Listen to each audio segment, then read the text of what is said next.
So what is your answer to that, that why we are limiting the coin sales so Now, drastically? I see. How they think that, you know, so your question somebody is, wants to sell more right. coins.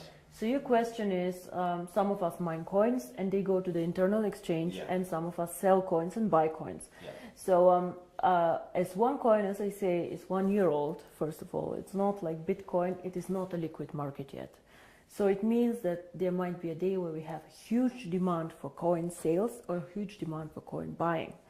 And this is why we as a company always say buying and selling the coin should never be a reason why you join. The coin actually needs to be used. So we need to have some time, and I say always it's 3 to 5 years until we really manage to have a usability and a liquid market where you can do unlimited sales and buying actually on the market. Until then, Kari, if you do not have limits, for example, what can happen is that one person with a huge sales order or huge buy order can distort the price a lot.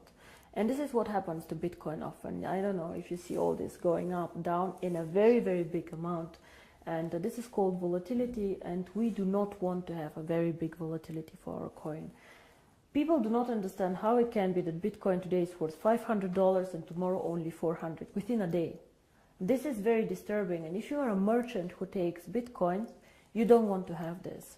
Because you want to be sure that if you take a Bitcoin today, it will not be valued 20% or 30% less tomorrow. Of course, you're very happy if it's valued 30% more, but it goes both sides. Absolutely, yeah. So cryptocurrency is one of the riskiest assets actually out there. High volatility, low liquidity on the markets. So for us to achieve a high liquidity, we need to work first on the value creation of the coin, on the liquidity, and it will take time.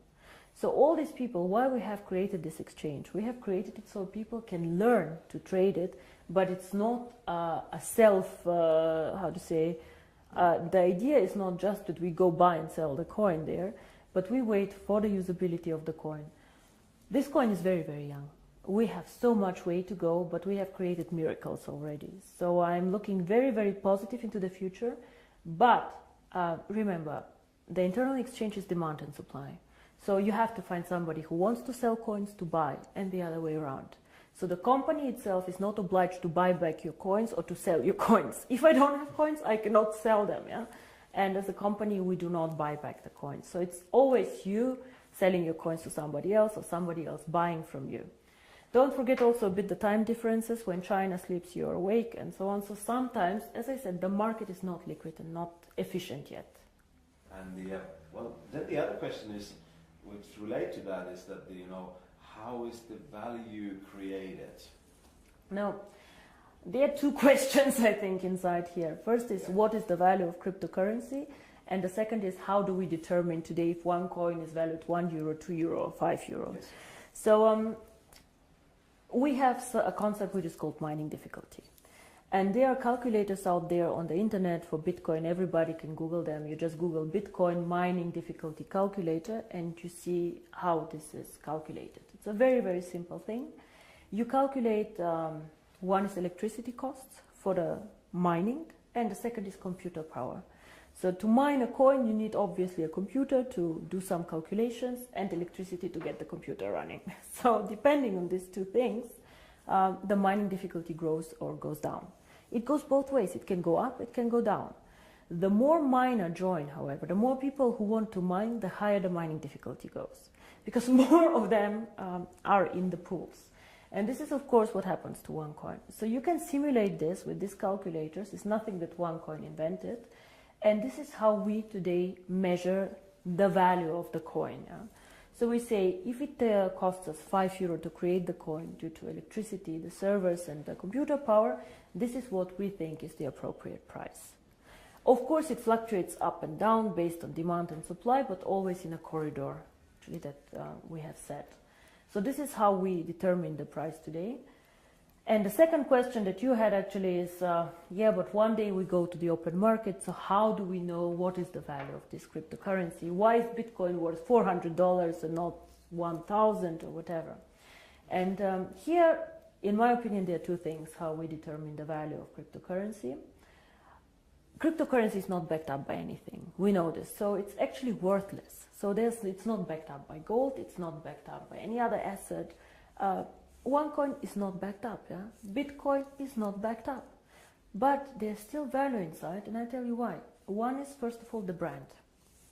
Bitcoin currently have a very strong brand. Everybody knows them, they were the first one. Of course, there are always good and bad things about the brand, but they are very well known. Milka Chocolate is a very well-known brand. Procter & Gamble are a very, very strong brand. So the more people joining OneCoin and the more people speaking about OneCoin, the stronger our brand becomes.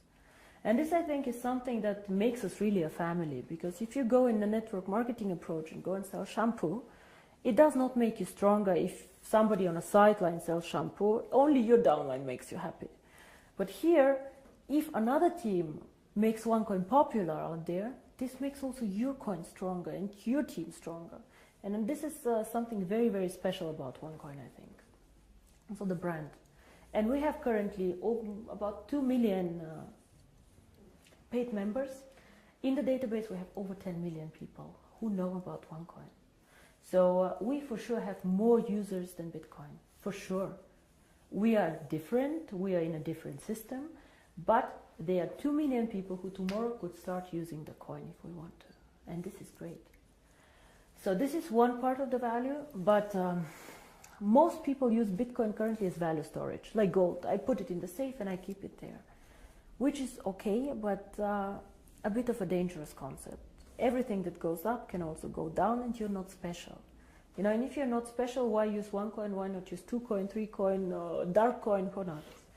So we are probably one of, or probably the only company who focuses so much on usability of cryptocurrency.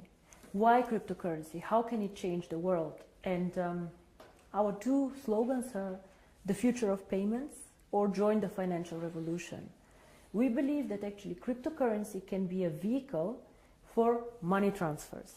So for example, as you do Western Union transfers, you can use cryptocurrency to do a transfer. Fast, borderless payments.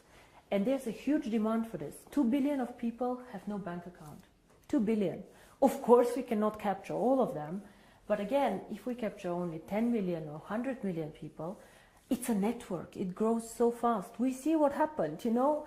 December 2014, I was sitting at my desk and I had a bet with Per Carlson, who is not here anymore, if we will manage to have 10,000 people.